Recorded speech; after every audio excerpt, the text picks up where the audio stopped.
Hello, it's Monday, May 29th, 2017. You are listening to Inception Radio Network, voice of the fringe majority. This is Carol Carl with UFO-Headline News. As you know, gentle listeners, throughout the United States, we are observing Memorial Day. So sometime during today, find a second, take a breath, take a beat, and just really dig down deep and send up some appreciation for all of those who have served in many ways, literally offering their lives so that we could have our lives. Maybe tonight, as we gaze at the sky over our heads and study the stars and planets, maybe that's the time to send up that gratitude. And maybe it's the time to see the legendary green flash, says earthsky.org. There's a green flash image that you can find that accompanies this article. It'll be posted later at ufo-headline-news.com. It's a shot captured off the coast of Ocean Beach, California. It's called a mock mirage green flash. You can see these flashes with the eye when conditions are just right in the sky, if you're looking toward a very clear and very distant horizon. That's why those who see green flashes often see them the most over a sea horizon. You also have to be looking just right at sunset at the last moment before the sun disappears below the horizon. And, says earthsky.org, you also have to be careful not to look too soon. Wait until just the thinnest rim of the sun appears above the horizon. If you look too soon, the light of the sunset will either dazzle or damage your eyes, and you're going to miss that green flash chance for the day. And it says here there are many different types of green flash. Some describe a streak or a ray of the color green, like a green flame shooting up from the sunrise or the sunset horizon. The most common green flash, which many people describe, is a flash of the color green seen when the sun is nearly entirely below the horizon. And you'll need a distant horizon to see any of these phenomena. You need that distinct edge to the horizon. So these green flashes, streaks, and rays are most often seen over the ocean, but they have been seen over land too. If your horizon is far enough away, and if pollution or haze on the horizon doesn't hide it, you might see it. If you're interested in green flashes, there's an actual web page for that. An individual named Andrew Young has a page dedicated to green flashes. The page is full of pictures of green flashes taken by people from around the world. And a little later today, we'll be tossing this article and others from this broadcast into links so that you can sleuth around and find videos of green flashes and that Andrew Young Green Flash webpage. So the bottom line, the green flash is legendary. And some people have told earthsky.org they thought it was a myth, like a unicorn or that pot of gold at the end of the rainbow. But green flashes are very real. You'll need a distant and very clear horizon to see them at that last moment before the sun disappears below the horizon at sunset. And if you can get your hands on photographic equipment and you get that good shot, the folks at earthsky.org would be more than happy to see your shot. Before we leave earthsky.org altogether, we just have to pass this along. Eddie Izzari, part of the staff at earthsky.org, writes this. Here's the headline, 2 big asteroids to pass safely. Radar astronomers are peering toward asteroid 2017 CS, closest on May 29th. There's another asteroid, 48094, or 2000 WV4. That's going to be the closest on June 1st. And if you can get your hands on an 8-inch or larger telescope, well, that's even better. It seems to go something like this. A pair of space rocks, each with the size of about 1/3 of a mile or half a kilometer, will safely, that's the key word, safely, pass by Earth, the first on Monday, May 29th, oh yikes, that's today, and the second, June 1st. Although both asteroids will pass at very safe distances, they will offer good opportunities for astronomers to study these space rocks using radar. And the good news is one of the asteroids has been visible already through medium-sized telescopes, as the space rock has crossed in front of the stars. Asteroid 2017 CS which has an estimated size of about 1,535 feet or 468 meters, will be closest to our planet today at 1544 Universal Time. For instance, that translates to 10:44 a.m. Central Daylight Time. Although 2017 CS will pass at about 8 lunar distances, in other words, 8 times the distance from Earth to Moon, the asteroid earlier this week was showing a brightness or a magnitude of 13.5, which means it is visible through 8-inch or larger-sized amateur telescopes. The asteroid, which is traveling through space at a speed of 20,430 miles per hour, or 32,879 kilometers per hour, will appear as a slowly moving star. You observers out there should be able to detect the space rock movement in relation to fixed stars after you've been looking a minute or two to make careful observations and comparisons. NASA's Jet Propulsion Laboratory Lance Benner, an asteroid expert, said this, quote, "The close approach and diameter indicate that this object will be an outstanding radar target, with signal-to-noise ratios strong enough for imaging at 3.75 meter resolution. That's about 12 feet, and that will happen in late May, right about now." Asteroid 2017 CS was first observed on January 20th, 2017, using the 71-inch, 1.8-meter Pan-STARRS. They spell that stars with 2 R's, the Pan-STARRS 1 telescope in Hawaii, one of the instruments that scans our skies for such objects. On Saturday, May 27th, observers used a computerized GO-2 telescope, and a few minutes before 10:40 p.m. Central Daylight Time, they watched the asteroid pass extremely close to and almost in front of a magnitude 10 star. That must have been celestial drama. And it says here, in an astronomical coincidence, another space rock known as asteroid 418094 or 2004 WV4 will also be approaching Earth during the next few days. Its distance, an equivalent to 8 times the Earth-Moon distance. Asteroid 2007 WV4 is going to be closest to us June 1st, 2017, at 12:09 UT. That's 7:09 a.m. Central Daylight Time. Its size, well, about 1,608 feet, 490 meters. It's pretty similar to the other asteroid 2017 CS. However, these two asteroids are not related, and they're currently located at very different areas of the sky. In fact, while asteroid 2017 CS will be visible through amateur telescopes in the night sky, asteroid 2007 WV4 is currently hidden in that glary daylight. It's too close to where we see the sun. So, how will astronomers study that asteroid being in daytime sky? That's one of the reasons radar is being used here. It's that powerful scientific tool. Many people think scientists can only study space rocks during the night. But it's fascinating to know that as long as an asteroid's orbit is well known, astronomers can anticipate its current position in our sky, even during daytime. This means by using specialized software, astronomers can point a radio telescope dish to the object's known celestial coordinates. Technically speaking, that is called right ascension and declination. They can study the space rock even if it's not too far from the sun's position. This allows scientists to transmit radio signals.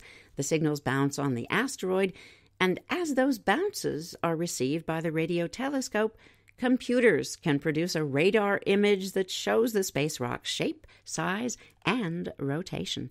Radar observations can be done even with cloudy skies, day or night. Dr. Edgar Rivera Valentin, a planetary scientist at Arecibo Observatory, told Earth Sky both asteroids will be analyzed using the Goldstone radar at California, as well as from the Arecibo Observatory in Puerto Rico. Bottom line, a pair of space rocks will pass safely by Earth in the coming days. Asteroid 2017 CS, it's coming close today. And don't forget its buddy, asteroid 418094 or 2007 WV4. That's going to come closest June 1st. Both asteroids will pass us at about 8 lunar distances. Not to worry, both are about a third of a mile, half a kilometer in size. And the good news for study, both are excellent radar targets. So stay tuned, we'll keep you posted. Here's a rather hot story from the Orlando Sentinel with a byline for Crystal Hayes. SpaceX test of Falcon 9 rocket sparks brush fire in Merritt Island. Testing of a launch of SpaceX's Falcon 9 rocket caused a small brush fire Sunday in Merritt Island, officials said. They were conducting a static fire test ahead of the mission to the International Space Station when the fire broke out. This is according to fire officials with the United States Fish and Wildlife Service. Crews sent out a helicopter to drop water on the blaze. Ultimately, these flames consumed about 4 acres before being contained. Fire officials will be monitoring the area, of course, for any flare-ups. No structures were affected by this fire, and there weren't any injuries reported. SpaceX plans to launch Falcon 9 Thursday at Kennedy Space Center. And here at UFO Headline News on Inception Radio Network, you can be sure we will keep you in that particular loop. It's a hit. It's a miss. Oh, it's a hit. Headline, Lunar Reconnaissance Orbiter hit by meteoroid. This gets a byline for Brian Coberlane for Forbes.com. Impact strikes are a rare but dangerous threat to any spacecraft. The highest threat is for spacecraft in near-Earth orbit, where decades of satellite debris have accumulated. Given the tremendous speeds of orbiting spacecraft, even a fleck of paint can pose a threat. Beyond Earth orbit, the threat is less, but it isn't zero, as demonstrated by a rare impact with the Lunar Reconnaissance Orbiter currently orbiting the Moon. The impact was small, and the spacecraft survives. The effect was so subtle that it would likely not have been noticed if the orbiter wasn't taking images at the time. And you can see those images later at ufo-headline-news.com. There's one taken in 2014 by one of the LRO, the Lunar Reconnaissance Orbiter's, narrow-angle cameras. These cameras take high-resolution black and white images of the lunar surface. And to take these images, the camera scans the surface line by line, taking a narrow line image of the surface, taking those pictures one after the other, and eventually creating a complete picture. This image has sharp resolution near the top shifts, and those images suddenly change to a wiggly one. That means the camera was jostled suddenly as it gathered the lines of images. The Lunar Reconnaissance Orbiter has 2 narrow-angle cameras, as well as a wide-angle one, and only one narrow-angle camera showed this wiggly effect. This means the satellite itself was not jostled in a significant way, only the camera was, only one camera. This can be explained by a meteoroid impact with that camera. Based upon computer recreations of that image, the meteoroid was only about 0.8 millimeters in diameter, about the size of the ball at the tip of a ballpoint pen. But the meteoroid was moving at more than 15,000 miles per hour relative to the spacecraft, in other words, 10 times faster than a speeding bullet. This gave it enough energy to jostle the camera in a noticeable way. It did not, however, have enough energy to damage the spacecraft. That impact occurred back in 2014. Since that time, the Lunar Reconnaissance Orbiter has worked perfectly well. It continues to gather data on the surface of the Moon and will help us determine future landing sites for missions with crews. Back to the Moon. And we figure this next headline fits in right about here. Inflatable space habitat passes first hurdle. Now on to the radiation testing. This is from the site Ars Technica. Our writer here is Eric Berger, and he writes, "It has now been a year since NASA successfully expanded a habitat attached to the International Space Station, that experimental Bigelow Expandable Activity Module, or BEAM. Initial tests on the module suggest that expandable habitats might play an important role as NASA considers how best to expand human activity into deep space." During that first year, NASA and its astronauts on board the station have sought primarily to test the module's ability to withstand space debris, as a rapidly depressurized habitat would be a bad thing in space. And indeed, sensors inside the module have recorded a few probable impacts from micrometeoroid debris strikes. That's according to NASA's Langley Research Center. Fortunately, the module's expandable multiple layers of Kevlar-like weave have prevented any penetration by that debris. NASA is going to continue to monitor the module for debris, and the agency's focus is now turning toward radiation. Officials from Bigelow have said the company's inflatable habitats should be as good or better than the space station in terms of limiting that radiation. Unlike the station's metallic shell, which scatters radiation from solar flares, the non-metallic skin of the expandable module should reduce this scattering effect. With the installation of 2 radiation environment monitors inside that Bigelow module, researchers at NASA have measured radiation levels and found the dose of cosmic rays to be comparable to those inside the rest of the station, and that's a good thing. This work will continue to try and understand whether the Bigelow module is any better than the station's aluminum shell. And now scientists will take that a step further. They're going to use a 3D printer manufactured by the company Made in Space. That 3D printer produces materials from low-temperature plastic feedstock. Astronauts have made shields to cover one of the 2 radiation sensors inside the Bigelow module. The first hemispheric shield is just 1.1 millimeter thick, but successive shields will be thicker, 3.3 millimeters to 10 millimeters. The basic idea here is to understand the shielding protections of the module and other materials as NASA contemplates human missions beyond the protection of Earth's magnetosphere. At present, NASA is holding a competition among several aerospace firms, including Bigelow, to design concepts for a deep space gateway that's going to orbit around the moon and represent humanity's first toehold beyond low Earth orbit. Tests during this next year are going to go a long way in determining whether inflatables, which weigh less, offer more habitable volume, and can be folded into smaller rocket payload fairing, will play a significant role in NASA's next step. Our next step is to track down some UFOs. So away we go. Oh, let's go to Bendigo, Bendigo. It's Victoria, Australia, and it's just about the geo-center of the state. Here we go. There's an investigation unit down there for a newspaper, the Bendigo Advisor. It's a column called Down the Mall. They investigate stuff. Well, as it says here, they hate to leave a mystery dangling in the wind. So today, they're on a trail of, wait for it, the missing UFO. Logic always says there's an explanation for sightings of UFOs. As they say in Men in Black, that film, that series of films, it was the planet Venus reflected off a cloud of swamp gas magnified by your bifocals. Move along, folks. Nothing to see here.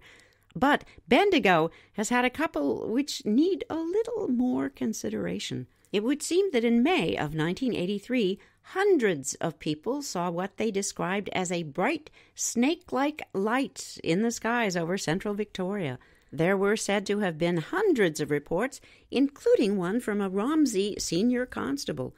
Back in May of 1983, then 17-year-old Radio 3BO DJ Mike Evans took a few calls from listeners about this sighting, and then, the next night, he captured a photograph of what looks like an electrified rope loop in the sky. It got a bit of media attention for a while, and then all was silent. In April 2009, however, video images were captured of an erratic bright light in the sky, and you can find that now on YouTube. But the intriguing thing about this 1983 report is that 30 years later, the Australian Air Force released previously classified documents about its UFO reports and about its responses. In them was an analyzed photo of Mike Evans' photographic efforts. The report of the RAAF declassified files appeared in the Sydney Morning Herald.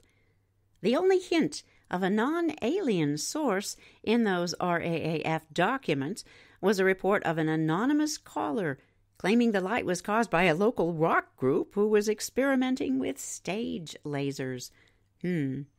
Other than that, the RAAF concluded it was down to odd atmospherics, reflected light from a train, a plane, or reflected light from another planet. Again, And this article says, cue response from Men in Black. The Down the Mall column would dearly love to hear from anyone who could shed some light on that night. Let's head on over to the website uk-ufo.com.uk for this sighting.